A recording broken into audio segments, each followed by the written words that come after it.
अस्सलामुअलैकुम, आप देख रहे हैं होराइजन न्यूज़ HD। खबर शामिल करते हैं। साहिवाल से पुलिस थाना गल्ला मंडी की कार्रवाई। 6 किलो से जायद चर्स बरामद, 4 कस मंशियात फरोश गिरफ्तार।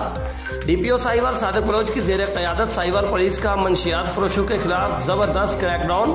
SHO थाना गल्ला मंडी इंस्पेक्टर काजी बासित ने हमरा टीम कार्रवाई करते हुए मंशियात फरोश मुलजम शहबाज के कब्जा से 1380 ग्राम, मुलजम अली हसनैन के कब्जा से 1100 ग्राम, मुलजम मोहम्मद इकबाल के कब्जा से 2160 ग्राम और मुलजमा आयशा इकबाल के कब्जा से 1450 ग्राम चर्स बरामद करके मुलजमान के खिलाफ मुकदमा दर्ज कर लिए।